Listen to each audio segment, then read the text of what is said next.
오늘 말씀 전하겠습니다. 오늘은 순간의 고난을 딛고 일어나 영원한 기쁨을 노래할 수 있는 특권, 순간의 고난을 딛고 일어나 영원한 기쁨을 노래할 수 있는 특권, 복음의 능력이라는 제목으로 말씀 전하겠습니다. 오늘 본문은 고린도후서 4장 18절입니다. 우리가 주목하는 것은 보이는 것이 아니요 보이지 않는 것이니 보이는 것은 잠깐이요 보이지 않는 것은 영원함이라. 오늘 본문은 우리가 주목해야 할 대상에 대해 말씀하고 있습니다. 주목하다라는 단어는 관심을 가지고 주의 깊게 살핀다는 뜻을 가지고 있습니다. 특별히 주목하다로 번역된 헬라어는 목표, 표적이라는 단어에서 유래되었습니다. 빌립보서 3장 14절에서 표대로 번역된 단어에서 유래된 것입니다. 주목하는 대상을 우리의 마음이 결정합니다. 우리의 눈은 우리의 마음 중심이 원하는 것을 주목하게 되어 있습니다. 우리의 마음이 사랑하는 것을 주목하게 된다는 뜻입니다. 실제로 우리는 살아가면서 끊임없이 내 마음이 원하는 목표와 표대를 정합니다. 그래서 영어는 이 단어를 픽스, 확정하다, 마음의 중심을 두다 라는 뜻으로 번역했습니다. 우리 인생에는 우리를 주목하게 만드는 수많은 것들이 존재합니다. 과거에는 현재에 비해 주목할 것이 별로 없었습니다. 그러나 지금은 현실 세계를 넘어 가상 세계까지 우리를 주목하게 하는 것들이 차고 넘칩니다. 기업들은 사람들의 주목을 끌기 위해 치밀한 전략을 세우고 있습니다. 성경은 세상에 존재하는 수많은 것들을 눈에 보이는 여부로 나눕니다. 즉, 보이는 것과 보이지 않는 것으로 나눕니다. 그리고 보이는 것이 아니라 보이지 않는 것에 주목해야 한다고 말합니다. 왜냐하면 보이는 것은 잠깐이지만 보이지 않는 것은 영원하기 때문입니다.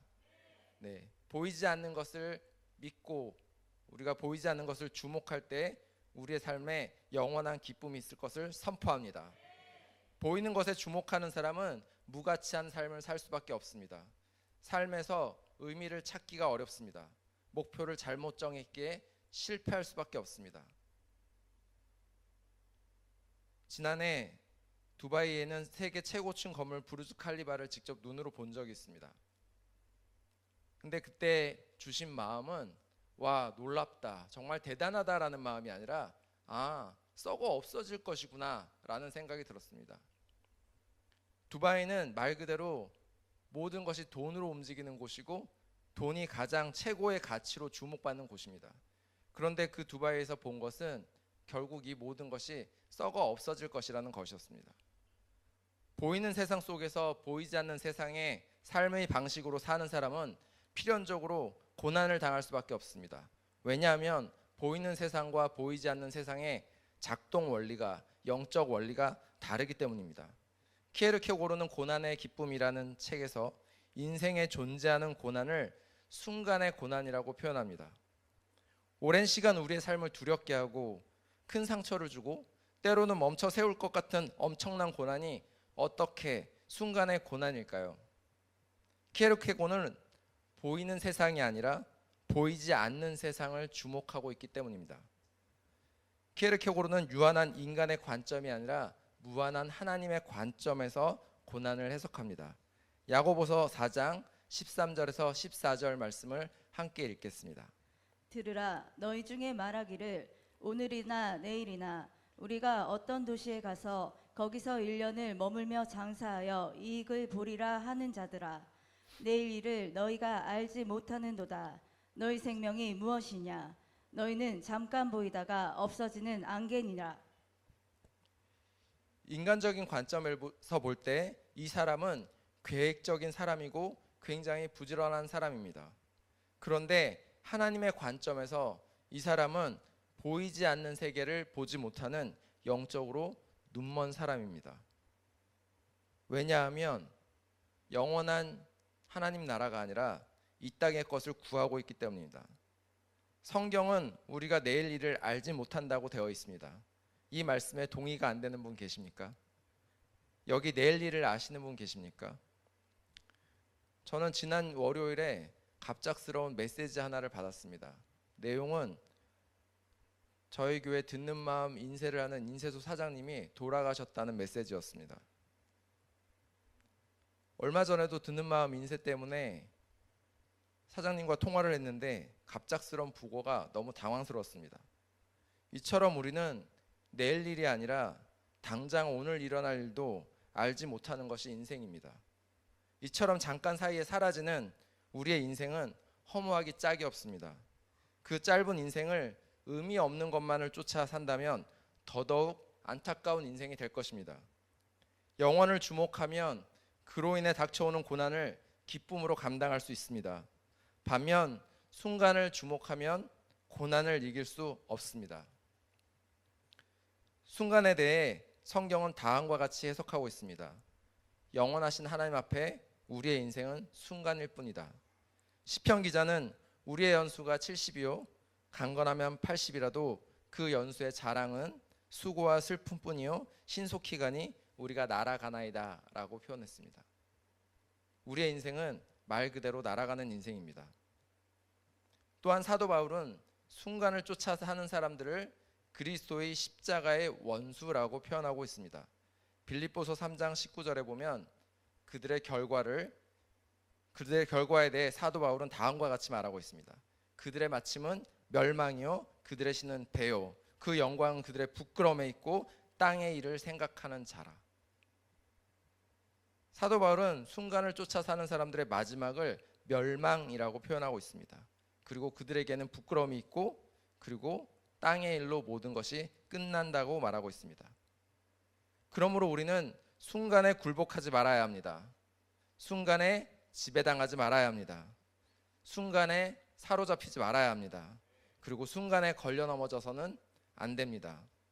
조준 목사님께서 골리앗은 다윗 앞에 놓인 장애물이 아니라 도약대라고 하셨습니다. 기억하시죠? 골리앗은 다윗에게 반드시 통과해야 하는 문이었습니다. 순간의 어려움은 영원에 이르기 위한 도약대입니다. 순간을 딛고 넘어서야 영원에 도달할 수 있습니다. 고난에 대해 수동적인 자세가 아니라 영혼을 위해 스스로 고난을 자처하는 태도가 필요합니다. 키에르케고르는 그리스도인들을 고난을 뚫고 가는 사람이라고 표현합니다. 마주오는 고난을 견디는 사람들이 아니라 고난을 뚫고 지나가는 사람들, 그것이 키에르케고르가 생각하는 그리스도인의 모습입니다. 이제 우리를 가두고 있는 순간이라는 아둘랑굴에서 뛰쳐나와야 합니다. 또한 성경은 영원에 대해서 다음과 같이 해석하고 있습니다. 마태복음 7장 24절에서 27절 말씀을 함께 읽겠습니다. 그러므로 누구든지 나의 이 말을 듣고 행하는 자는 그 집을 반석 위에 지은 지혜로운 사람 같으리니 비가 내리고 창수가 나고 바람이 불어 그 집에 부딪히되 무너지지 아니하나니 이는 주추를 반석 위에 놓은 까닭이요 나의 이 말을 듣고 행하지 아니하는 자는 그 집을 모래 위에 지은 어리석은 사람 같으리니 비가 내리고 창수가 나고 바람이 불어 그 집에 부딪힘에 무너져 그 무너짐이 심하니라. 굳이 누가 지혜로운 사람인지 설명이 필요하지 않습니다. 당연히 그 주추를 반석 위에 놓은 사람이 지혜로운 사람입니다. 순간 같은 인생이 한순간에 끝나듯 모래 위에 지은 집도 한순간에 끝납니다. 그러므로 우리의 인생의 집을 모래 위에 지어서는 안 됩니다. 모래는 순간처럼 연약하고 허무한 것이기 때문입니다. 건설사가 눈앞의 이익을 위해 생각 없이 부실 공사를 하는 것과 같습니다. 히브리서 12장 2절 말씀을 함께 읽겠습니다. 믿음의 주요 또 온전하게 하시는 이인 예수를 바라보자.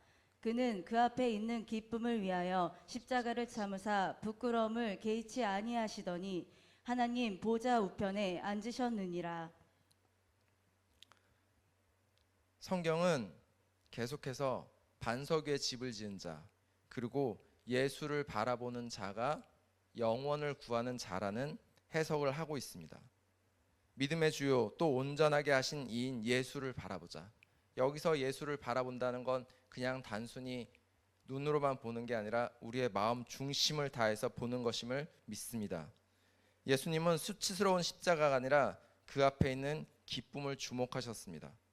우리는 부끄러움과 수치를 당하고 싶지 않아 십자가를 주목하지 않는 바람에 그 앞에 기쁨 있는 기쁨을 놓칠 때가 많습니다. 예수님이 어떻게 그 고통의 십자가를 참으십니까? 그 앞에 있는 기쁨을 바라보십니다. 예수님은 어쩔 수 없이 십자가를 지지 않으셨습니다. 스스로 십자가를 선택하십니다. 순교의 현장에서 스데반은 순간의 고난이 아니라 영원한 하나님 나라를 주목했습니다. 우리 역시도 삶에서 마주하는 수많은 고난들이 아니라 영원한 하나님 나라를 주목해야 합니다. 사역을 하면서 여러 성도님들과 상담을 할 때가 많이 있습니다. 상담을 하면서 느낀 거는 모든 사람들의 삶 속에 고난이 있다는 것입니다. 크고 작은 차이가 있을 뿐이지 모든 삶에 고난이 없는 삶은 없었습니다. 그런데 중요한 것은 그 고난을 어떻게 해석하느냐의 차이였습니다. 그리고 감사하게도 많은 성도님들이 그 고난을 영원한 나라로 가기 위한, 또한 하나님께서 기쁨을 부어주시기 위한 통로로 바라보고 계신 것을 보았습니다. 우리가 하나님께서 우리에게 고난을 주신 이유를 알지 못할 때, 그리고 또 그 고난이 순간으로 끝나는 것이며 우리에게 영원한 나라가 있다는 것을 알지 못할 때 그 고난은 우리에게 감당할 수 없는 것이 될 것입니다. 그러나 우리에게는 그 고난은 순간입니다. 마태복음 26장 39절 말씀을 함께 읽겠습니다. 조금 나아가사 얼굴을 땅에 대시고 엎드려 기도하여 이르시되 내 아버지여 만일 할만하시거든 이 잔을 내게서 지나가게 하옵소서. 그러나 나의 원대로 마시옵고 아버지의 원대로 하옵소서 하시고. 영원의 비밀을 아는 사람은 내 뜻이 아니라 아버지 뜻대로 하시기를 구합니다. 여러분 성전에 나와서 성전 기도 하시죠? 여러분 어떻게 기도하십니까?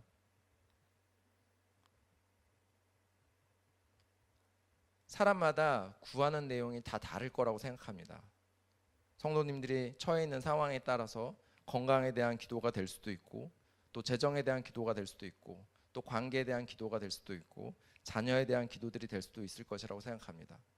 그러나 그 기도의 제목이 무엇이든지 간에 그 결과는 아버지의 뜻대로 되어야 합니다. 예수님도 하나님 앞에서 그분의 뜻을 내려놓으셨는데 피조물인 우리가 하나님 앞에서 우리의 뜻을 주장한다면 영혼을 이해하지 못하는 어리석은 삶이 될 것입니다. 저는 요즘 기도할 때 어떤 기도 제목을 가지고 기도하든 끝에는 반드시 하나님의 뜻대로 해주십시오라는 기도를 합니다. 사역을 할 때, 그리고 어떤 결정을 내려야 할 때 때로는 인간의 선택이 되지 않도록 하나님의 뜻을 구하며 하나님 뜻대로 해주시기를 구합니다. 그리고 그 모든 결정이 내려졌을 때 또한 하나님께 그 모든 결정이 온전히 하나님께만 영광이 되도록 구하고 있습니다. 영혼의 비밀을 아는 사람, 영혼의 비밀을 아는 사람은 영혼으로부터 순간을 살아갈 힘을 공급받습니다. 사람이 영혼으로부터 힘을 공급받지 못할 때 시간은 힘을 빼앗아 간다고 키에르케고르는 말합니다. 이 말이 무슨 뜻일까요? 우리의 힘은 이 땅에서 공급받는 것이 아니라 하나님으로부터 공급받는다는 것입니다. 그러므로 하나님께로부터 힘을 공급받지 못할 때 우리는 이 땅에 그 힘을 빼앗기게 되는 것입니다. 예레미야서에서는 이스라엘이 저지른 큰 두 가지 악을 지적하고 있습니다. 첫째는 생수의 근원인 하나님을 버린 것, 그리고 스스로 물이 터진 웅덩이를 판 것이라고 말씀하고 있습니다. 그렇습니다. 우리의 생수의 근원은 영원하신 하나님이십니다. 영원하신 하나님으로부터 우리가 힘을 공급받지 못할 때 우리는 이 땅에 터진 웅덩이를 의지한 채 살아갈 수밖에 없고, 그리고 우리의 힘을 빼앗기게 되는 것입니다. 예수님은 자신의 뜻이 아니라 아버지의 뜻을 주목하셨습니다. 우리는 자신의 뜻에 너무나도 주목한 나머지 아버지의 뜻에 주목하지 않습니다. 순간과 영원, 무엇을 주목하느냐가 인생을 결정합니다. 다윗의 삶을 통해서 순간과 영원을 선택했을 때의 결과를 살펴보기 원합니다. 먼저 다윗은 사울을 죽일 수 있는 절호의 순간을 2번이나 포기합니다. 여호와의 기름 부음 받은 자를 죽일 수 없다는 것이 그 이유였습니다. 그로 인해 다윗은 계속해서 사울을 피해 다녀야 되는 고난의 삶을 삽니다. 다윗이 기꺼이 그 고난을 감수할 수 있었던 것은 그가 고난이 아니라 영원을 선택했기 때문입니다. 그리고 그 사울을 죽이지 않았을 때 하나님이 다윗에게 어떤 권위를 주셨는지 우리는 너무나 잘 알고 있습니다. 그러나 동일한 인물인 다윗은 밧세바가 목욕하는 장면을 바라보고는 정욕을 이기지 못하고 영원이 아니라 순간을 선택합니다. 그로 인해 밧세바의 남편인 우리아를 죽이기까지 합니다. 신앙을 떠나 이성적으로도 도저히 이해되지 않는 선택을 합니다. 다윗이 이처럼 순간을 주목하게 된 이유는 인간의 죄성에서 비롯된 탐욕 때문입니다. 그러므로 우리는 자아를 십자가에 못 박아야 합니다. 날마다 십자가 앞에 죽어야 합니다. 성경은 다윗은 이 밧세바의 사건 외에 나머지 모든 인생에서 하나님 앞에 정직하게 행했다고 말씀하고 있습니다. 반면 우리는 다윗보다 이 땅에 더 주목하고 순간적인 선택을 할 때가 더 많은 것을 회개합니다. 갈라디아서 2장 20절 말씀을 함께 읽겠습니다. 내가 그리스도와 함께 십자가에 못 박혔나니 그런즉 이제는 내가 사는 것이 아니요 오직 내 안에 그리스도께서 사시는 것이라. 이제 내가 육체 가운데 사는 것은 나를 사랑하사 나를 위하여 자기 자신을 버리신 하나님의 아들을 믿는 믿음 안에서 사는 것이라. 아멘. 믿으십니까? 성경은 분명하게 말씀하고 있습니다. 이제는 내가 사는 것이 아니다. 오직 내 안에 그리스도께서 사시는 것이다. 그렇다면 우리가 주목하고 우리가 사랑하고 우리의 마음을 둘 곳도 오직 그리스도이심을 믿어야 합니다. 그러나 여전히 내가 육체 가운데 살 때가 많은 것을 고백하게 됩니다. 최근에 아내하고 사역에 대한 이야기들을 나누면서 많이 주고받는 말이 있습니다. 아직 우리가 안 죽었나 봐. 아직 내가 안 죽은 것 같아. 죽었다고 생각하는데 매일매일 살아나는, 그리고 매 순간 살아나는 나 자신을 보게 됩니다. 그리고 내가 착각했구나. 죽지 않았는데 내 자신이 여전히 버젓이 내 안에 살아있는데 내가 죽었다고 착각했구나라는 고백을 하게 됩니다. 그래서 사도 바울은 날마다 죽노라라는 고백을 했습니다.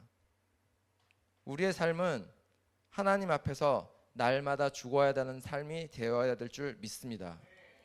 우리가 하나님 앞에서 산다는 것은 우리가 하나님 앞에서 죽는다는 것을 의미합니다.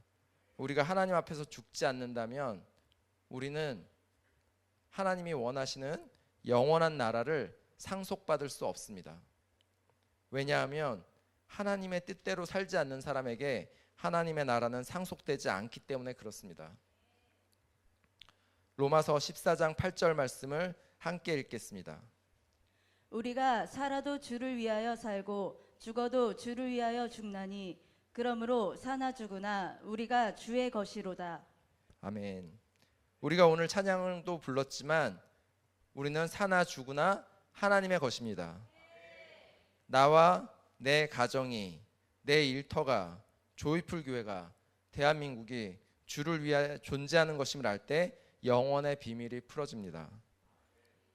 그것을 다른 말로 주권 이양이라고 표현할 수 있습니다. 주님이 다스리기 시작하실 때 주님의 뜻이 내 삶 안에 들어와 있을 때 하나님의 온전한 영광이 드러나고 하나님이 원하시는 일들이 풀어지게 됩니다. 만약에 교회가 사람의 뜻에 영향을 받는다면 어떻게 되겠습니까? 만약에 교회가 사람의 생각대로 돌아간다면 어떻게 되겠습니까? 안 된다고 생각하시죠? 그렇다면 여러분의 가정은 어떠십니까? 여러분의 가정이 여러분의 뜻대로 돌아가면 잘 되는 것일까요? 또는 여러분의 자녀가 여러분의 뜻대로 되면 잘 되는 것일까요? 저는 그렇지 않다고 생각합니다. 왜냐하면 사람은 불완전한 존재이고 사람은 죄인이기 때문에 사람의 뜻대로 된다면 반드시 죄의 결과가 일어날 것이고 불완전한 결과가 일어날 것이기 때문에 그렇습니다. 우리는 우리가 존재하는 모든 곳에, 우리가 관계하는 모든 곳에 하나님의 뜻을 풀어내야 합니다. 또한 관계하는 사람들 가운데 하나님의 뜻을 풀어내야 합니다.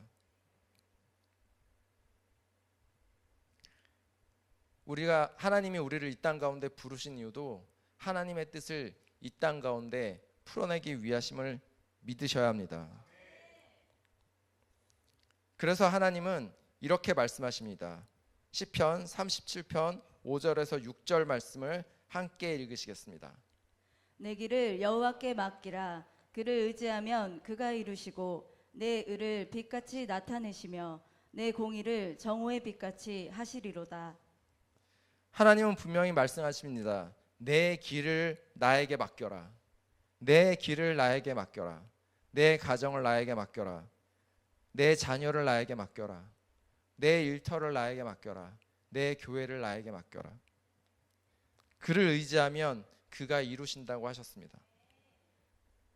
그를 의지하면 그가 이루신다고 하셨습니다. 우리의 수고가 필요하지 않습니다. 하나님께는 우리의 수고가 필요하지 않습니다. 하나님이 원하시는 것은 우리의 모든 것을 하나님께 맡기는 것입니다. 그럴 때 하나님께서 우리의 일을 빛같이 나타내시고 우리의 공의를 정오의 빛같이 하실 것입니다.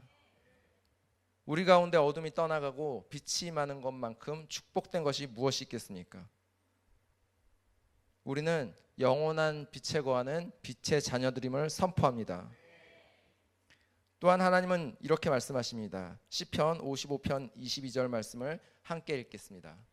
내 짐을 여호와께 맡기라. 그가 너를 붙드시고 의인의 요동함을 영원히 허락하지 아니하시리로다. 아멘. 내 길을 여호와께 맡기라라고 말씀하신 하나님께서는 다시 내 짐을 여호와께 맡기라라고 하십니다. 여러분은 어떤 짐을 가지고 계십니까?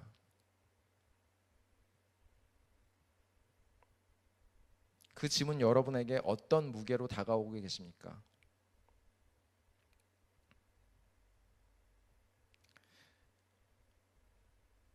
인생을 살면서 우리가 경험하게 되는 무게의 짐은 아마 여러분께서 잘 아시겠지만 결코 가볍지 않은 것임을 우리가 고백하게 됩니다.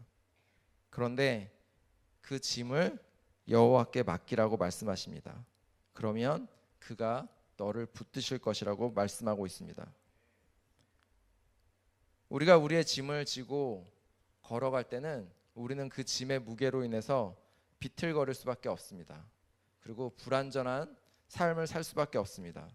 그런데 우리가 그 짐을 여호와께 맡길 때 하나님께서 우리를 붙들어 주시고 의인의 요동함을 영원히 허락하지 않으신다라고 되어 있습니다.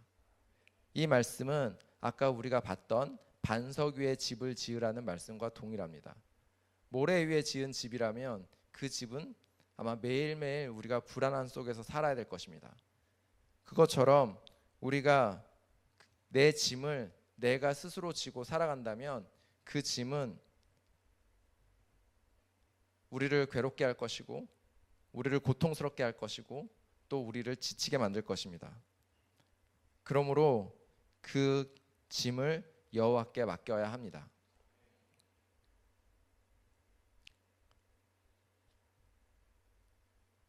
여러분, 완전한 길을 가기 원하십니까? 여러분, 흔들리지 않는 삶을 살고 싶으십니까? 그렇다면 여러분의 길을 여호와께 맡기고 또한 여러분의 짐을 여호와께 맡기는 삶을 사셔야 합니다. 그리스도인은 순간에 발을 디디고 있지만 영원을 살아내야 합니다. 순간에 발을 디디고 영원을 살아내기 위해서는 순간의 미혹에 넘어가서는 안 됩니다. 우리는 순간의 고난을 피하기 위해 미혹에 넘어갈 때가 많이 있습니다. 또 우리의 연약함으로 인해 유혹에 넘어갈 때가 많이 있습니다. 지난주 본당에서 기도하면서 하나님께 이런 마음을 받았습니다. 이 땅의 유한한 삶에 묶이지 마라. 영향을 받지 마라. 지금 내 눈에 보이는 것 중에 영원한 것이 있느냐? 나 외에 영원한 것은 아무것도 없다. 나만 봐라. 이 땅의 유한한 삶에 묶이지 마라. 영향을 받지 마라. 지금 내 눈에 보이는 것 중에 영원한 것이 있느냐? 나 외에 영원한 것은 아무것도 없다. 나만 봐라. 나만 봐라. 여러분, 하나님만 보십시오. 우리 옆에 계신 분과 하나님만 보십시오라고 함께 나누겠습니다. 네, 여러분 하나님만 보십시오. 여러분의 가정의 모든 고난 가운데 하나님만 바라보십시오. 여러분의 건강, 여러분의 재정, 여러분의 관계, 또 여러분의 모든 것 가운데 하나님만 바라보시는 여러분이 되시기를 축복합니다. 골로새서 3장 1절에서 3절 말씀을 함께 읽겠습니다. 그러므로 너희가 그리스도와 함께 다시 살리심을 받았으면 위의 것을 찾으라. 거기는 그리스도께서 하나님 우편에 앉아 계시느니라. 위의 것을 생각하고 땅의 것을 생각하지 말라. 이는 너희가 죽었고 너희 생명이 그리스도와 함께 하나님 안에 감추어졌음이라. 아멘. 성경은 분명하게 말씀합니다. 위의 것을 생각하고 땅의 것을 생각하지 마라. 위의 것을 생각한다는 게 뭘까요? 우리의 중심이 땅이 아니라 하늘에 있다는 것입니다. 근데 이 2절 말씀을 한번 잘 생각해 보시기 원합니다. 위의 것을 생각하고 땅의 것을 생각하지 말라. 지난 한 주를 돌아봤을 때 과연 저는 위의 것을 얼마나 생각하고 또 땅의 것을 얼마나 생각했을까요? 요즘 이런 질문들을 많이 하게 됩니다. 나는 얼마나 하나님께 감사했고 얼마나 하나님을 높였으며 하나님을 생각했나. 심지어 사역자로서 하나님의 일을 하고 교회에서 거의 하루를 다 보내는 삶을 사는데 과연 나는 하나님을 얼마나 생각하고 살고 있나. 우리는 하나님 안에 살면서 또 하나님을 믿는 그리스도인이라고 말하면서도 땅의 것을 생각하며 땅의 것을 가지고 살아갈 때가 많이 있습니다. 그런데 우리는 히브리서 11장의 말씀처럼 보이지 않는 것들을 믿는 믿음으로 담대하게 나아가야 합니다.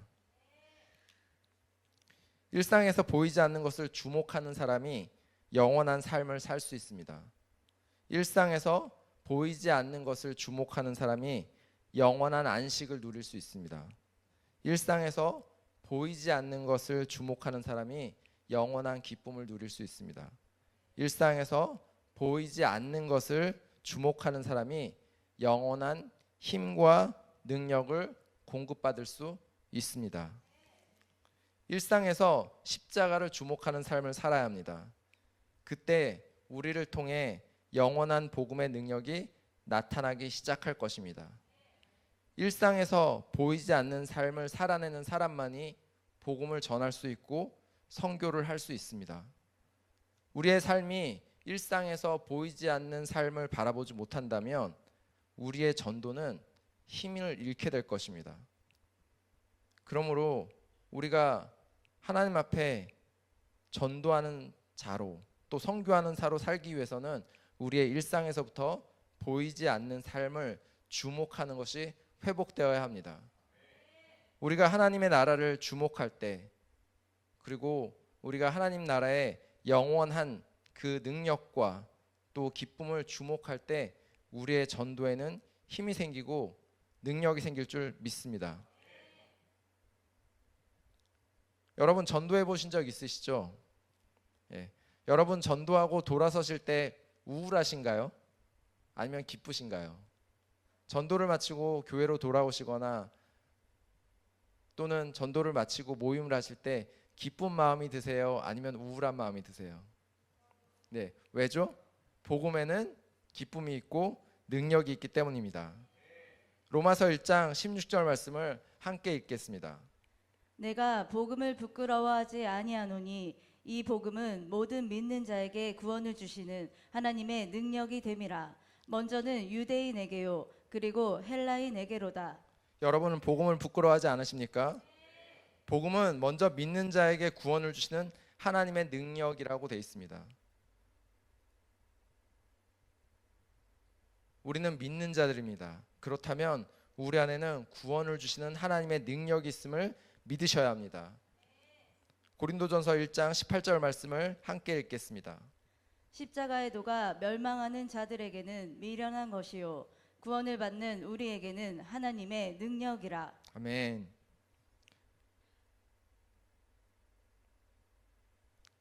여러분 복음 전도하실 때 그 복음을 받으시는 사람들이 어떤 표정을 지으시나요? 아마 대부분은 그냥 무의미하게 또 전도를 하나보다, 교회에서 전도를 하나보다 라고 지나가시는 것들을 많이 보게 되실 것입니다. 그들에게는 전도가 미련한 것으로, 십자가의 도가 미련한 것으로 보이기 때문입니다. 그러나 구원을 받는 우리에게는 하나님의 능력이 됨을 믿습니다. 누가 순간의 고난을 이길 수 있습니까? 먼저 인간의 유한함을 깨닫는 사람입니다. 아까 읽어드렸던 시편 말씀, 우리의 연수가 70이요 강건하면 80이라도 그 연수의 자랑은 수고와 슬픔뿐이요 신속히 가니 우리가 날아가나이다. 인간의 유한함을 깨닫는 사람만이 이 순간의 고난을 이길 수 있습니다.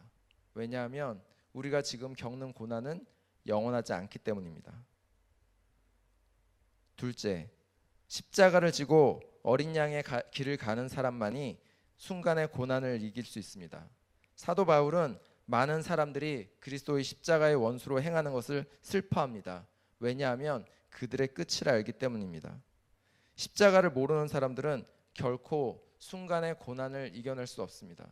왜냐하면 우리가 이 땅에서 마주하는 고난들은 인간이 감당하기에는 너무나도 크고 어려운 것들이 많이 있기 때문입니다.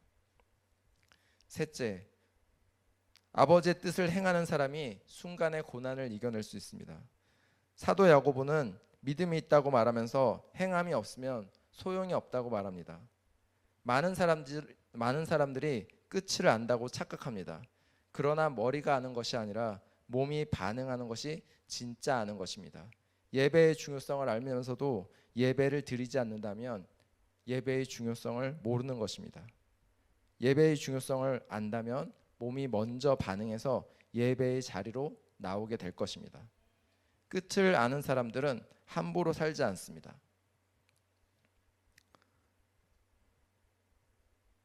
전에 담배갑에 그려진 경고 그림을 본 적이 있습니다. 혹시 여러분 보신 적 있으세요? 예. 그 담배갑에 그려진 경고 그림을 보면 끔찍하기 이를 데 없습니다.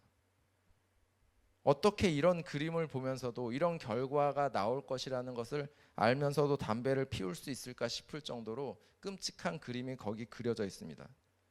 그런데도 놀라운 것은 뭘까요? 그 그림이 그려져 있는, 인쇄되어 있는 담배값을 사람들이 사서 핀다는 것입니다. 그 사람들은 담배를 피우는 결과에 대해 모르는 사람들입니다. 마찬가지입니다. 우리가 천국과 지옥을 안다고 생각할 수 있습니다.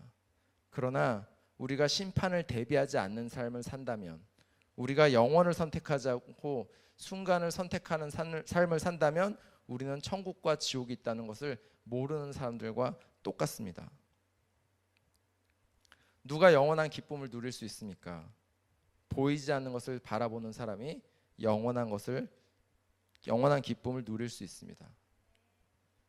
그리고 우리가 아까 읽었던 말씀처럼 자신의 길을 여호와께 맡기는 사람만이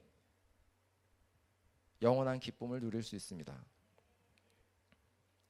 지난 수요일과 금요일에 선교지로 파송받는 두 가정과 교제할 기회가 있었습니다. 지난주 수요일에는 요르단으로 받아 나가는 가정과 금요일에는 이스라엘로 파송받아 나가는 가정과 교제할 기회가 있었습니다. 저는 두 가정을 보면서 마음 안에 깊은 기쁨이 있었습니다. 왜냐하면 순간을 선택하는 삶이 아니라 영원한 삶을 선택하는 삶을 결정했기 때문입니다. 그리고 105-2기와 함께 2달 가까이 훈련을 받으면서 그 2기 훈련생들을 바라볼 때 제 마음 안에 또한 깊은 기쁨이 있었습니다. 청년의 때에 자신의 삶을 영원한 것에 드렸기 때문입니다. 영원한 것을 주목하고 믿음으로 선택하고 나아가는 사람들과 한 공동체에 있다는 것, 그리고 믿음 안에서 한 가족이라는 것은 말로 다할 수 없는 축복입니다. 오늘 예배에 오신 모든 분들도 순간의 고난을 딛고 일어나 영원한 기쁨을 노래할 수 있는 특권을 누리시길 원합니다. 복음의 능력을 경험하시길 예수님의 이름으로 축복합니다. 예배팀 나오시겠습니다.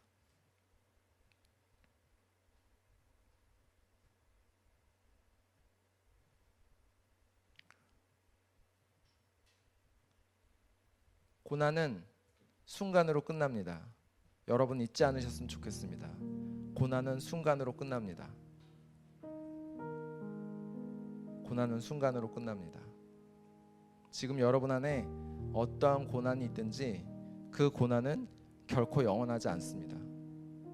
우리가 이 땅에서의 삶을 다할 때 우리의 고난도 그 수명을 다하게 될 것입니다. 그러므로 여러분 지금의 고난을 두려워하지 마시고 끝까지 믿음으로 나아가시길 축복합니다. 왜냐하면 우리에게는 고난으로 끝나는 삶이 아니라 영원한 축복으로, 영원한 기쁨으로 이어지는 삶이 기다리고 있기 때문입니다. 우리에게 그 영원한 삶을 주시는 하나님이 계시기에 우리는 오늘도 그 고난을 기쁨으로 뚫고 나아갈 수 있다고 믿습니다.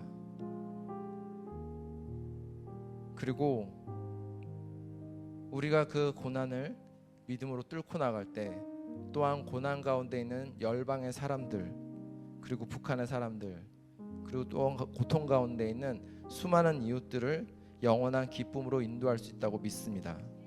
우리 안에 그 영원한 기쁨에 대한 확신을 주시길 기도합니다.